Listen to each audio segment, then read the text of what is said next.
Osmanlı İmperiyası 600 illik tarixinin sonuna gəldikdə daxildən və xaricdən sıxışdırılan bir quruluş idi. Lakin imperiyanın yıxılma səbəbləri bugün belə mübahisə mövzusudur. Bir tərəf bunu iqtisadi və hərbi geriliklə əlaqələndirsə də, digər tərəf imperiyanın öz İslami köklərindən qoparılmasının bu çöküşü sürətləndirdiyini iddia edir. Birinci Dünya Müharibəsi sadəcə bu sonu rəsmiləşdirdi. Mustafa Kemal bu xaosun içindən çıxan bir hərbi fiqur idi.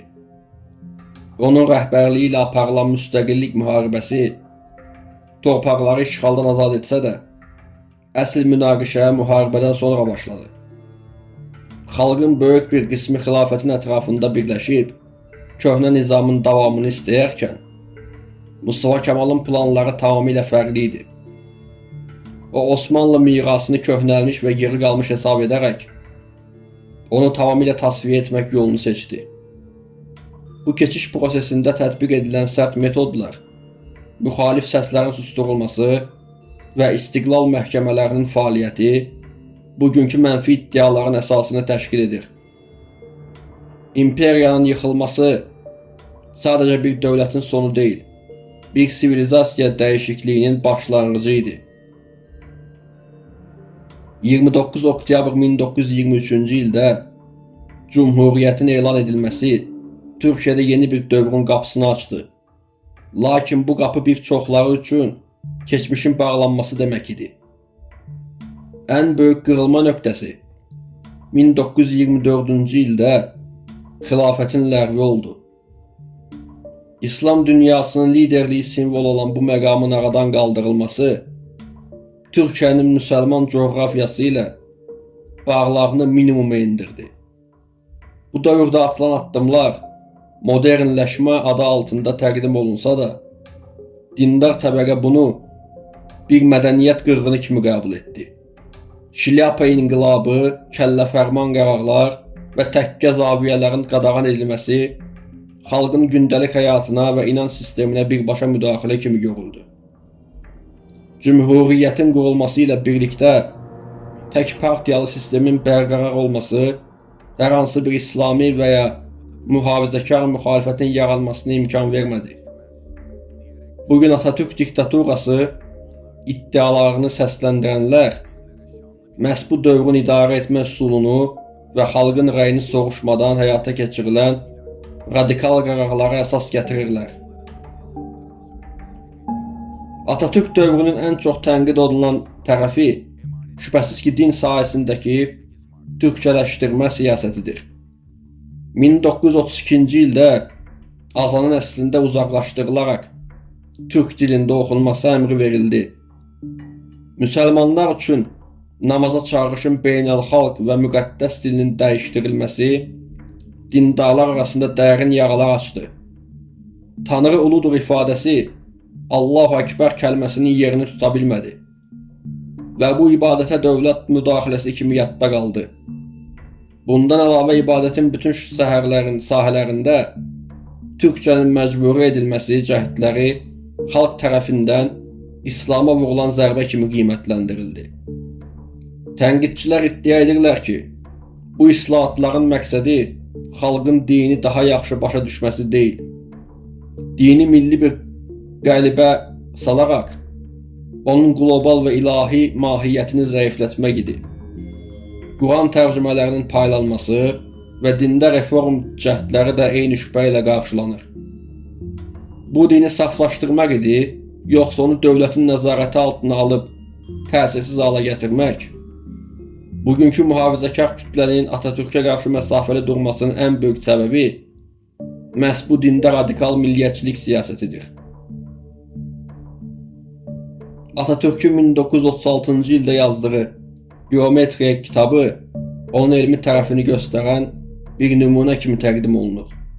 Lakin bu məsələnin digər tərəfi dil inqilabı ilə bağlıdır. Ərəb və fars mənşəli bütün elmi terminlərin lüğətdən çıxarılması və yerinə süni şəkildə yaradılmış sözlərin gətirilməsi bir gecədə 1000 illik elmi irsin anlaşılmaz hala gəlməsinə səbəb oldu. Geometriya kitabında təqdim olunan üçgen açı kimi sözlər bəlkə bugün bizə sadə gəlir, lakin o dövrdə bu bir mədəniyyətin terminologiyasının kökündən qoparılması idi. Bu addım gənc nəslin babalarının yazdığı kitabları, məzar daşlarını və tarixi sənədləri oxuya bilməməsi ilə nəticələndi.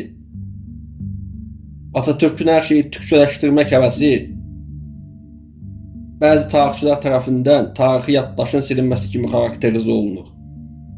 Elmi inkişaf naminə açılan bu addım eyni zamanda bir millətin öz klassik mətnlərindən məhrum qalması bahasına başa gəldi. Atatürkün şəxsiyyəti ətrafında dolaşan ən qaranlıq buludlar onun gizli cəmiyyətlərlə, xüsusən də masonlarla olan əlaqəsidir. İddia olunur ki, gənclik illərində Selanikdə olduğu müddətdə mason lojaları ilə sıx əməkdaşlıq edib və Cümhuriyyətin quruluş fəlsəfəsi bu lojaların prinsipləri ilə üst-üstə düşür.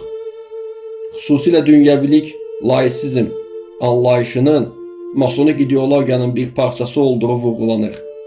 Buna qarşı tərəfdarlar onun 1935-ci ildə lojaları bağlatdığını desə də, tənqidçilər bunun sadəcə bir taktik gediş olduğunu və ya lojaların artıq dövlətin içində tamamilə yerləşdiyi üçün rəsmi binalara ehtiyacı olmadığını bildirirlər.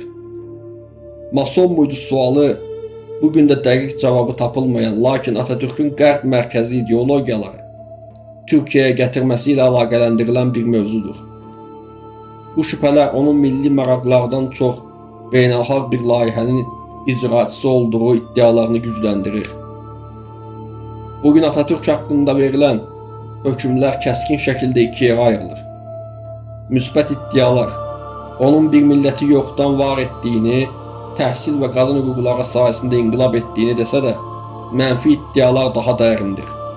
Müsəlman kütlə üçün o, İslamın ictimai nüfuzunu qıran, xilafəti ləğv edərək müsəlmanları başsız qoyan və 1000 illik ənənəni qərb mədəniyyəti ilə əvəzləyən bir fiqurdur. Atatürkün modernləşmə modeli xalqın ruhundan gələn bir inkişaf deyil, yuxarıdan aşağıya doğru tətbiq edilən bir məcburi sistem idi. Bu sistemin yaratdığı travmalar Türkiyədə hələ də davam edir. Onun haqqında yazılan müsbət tarixlə yanaşı, alternativ tarixin üzə çıxardığı həqiqətlər, istibdad, dini sıxışdırma, mədəni qırğın, gənc nəslin ona qarşı daha soyuq və məsafəli baxmasına səbəb olur. Nəticə etibarilə Atatürk tarixin ən çox müzakirə olunan liderlərindən biri olaraq qalır. Bir tərəfdən xilaskar, digər tərəfdən isə ənənənin qatili kimi. Dostlar, videonu bəyəndisə videonu bəyənməyi, kanala abunə değilsəniz abunə olmağı və şərhlərdə öz şərhinizi yazmağı unutmayın. Sağ olun və Allah amanında qalın.